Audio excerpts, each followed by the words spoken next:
Hello! Ngayon may pag-uusapan tayo na baka madalas mong mapansin sa mga nakakatanda sa paligid mo. Ang tungkol sa alak o alkohol. Alamin natin kung ano ba talaga ito, paano ito nakakapekto sa pamilya, at syempre, ano ang dapat mong malaman para laging ligtas. Game? Simulan na natin. Di ba?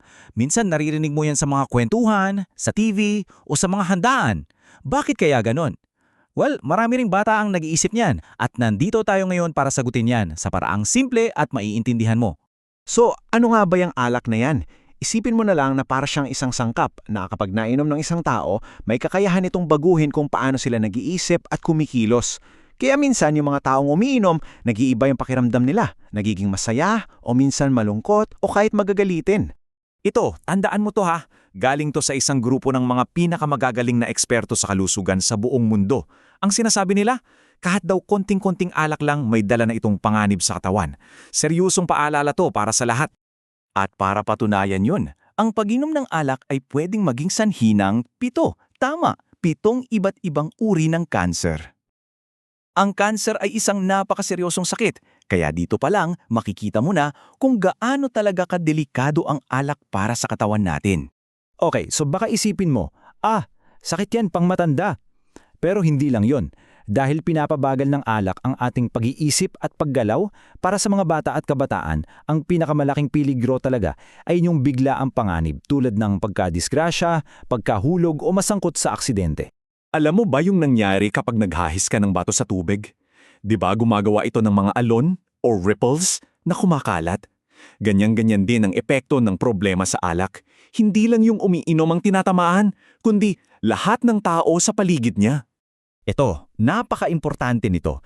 Ang ibig sabihin niyan, kapag ang isang tao sa pamilya ay may problema sa pag-inom, damay ang lahat. Para siyang sakit na nararamdaman ng buong pamilya. At eto ang prueba. Ayon sa pag-aaral, 65% o mahigit kalahati ng mga pamilya na may miyembrong malakas uminom ay nakakaranas ng mas madalas na pag-aaway at tensyon. Ito yung nagiging dahilan ng gulo sa loob ng bahay. At tingnan mo to, mas mataas pa. Halos 7 sa bawat 10 pamilya ang nagsabi na yung mga miyembro nito nakakaramdam ng lungkot, laging nag-aalala at nahihirapang makatulog sa gabi. Ang bigat na dinadala ng isang tao nagiging pabigat para sa lahat. At ang pinakamasakit, minsan yung mga bata, sila na yung napipilitang maging parang matanda. Imbes na naglalaro, sila na ang nag-aalaga. Napakalaking responsibilidad nun para sa isang bata at hindi yun dapat nangyayari. Kaya kung nararanasan mo to sa pamilya mo, normal lang at okay na okay lang na makaramdam ka ng takot, lungkot o kahit galit. Hindi ka nag-isa. At ang pinakamahalaga sa lahat na gusto kong tandaan mo, hindi mo ito kasalanan.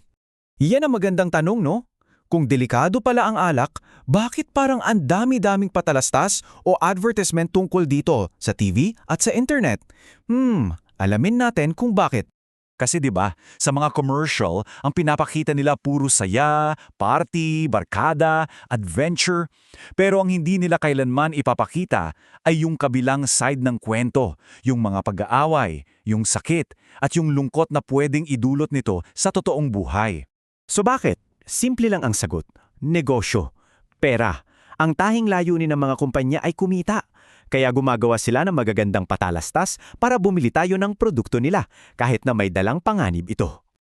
Okay, so ngayong mas marami ka ng alam, ito na ang pinaka-importanting bahagi, ang kaligtasan mo. May mga bagay kang pwedeng gawin para protektahan ang sarili mo. Ito yung 3 bagay na gusto kong itatak mo sa isip mo, okay?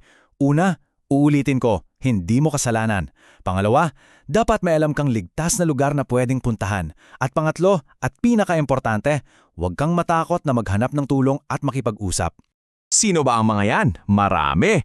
Pwedeng yung teacher mo, yung lolo o lola mo, tito o tita, o kahit yung coach mo sa sports.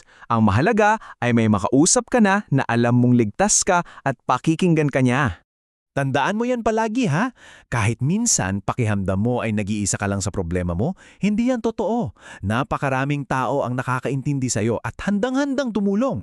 Ang paghingi ng tulong ay hindi tanda ng kahinaan. Sa totoo lang, yan ang pinakamatapang na bagay na pwede mong gawin. Ang pagsasabi mo ng nararamdaman mo, ang simula para maging mas maayos at mas ligtas ang lahat. Sana ay nakatulong itong paliwanag natin.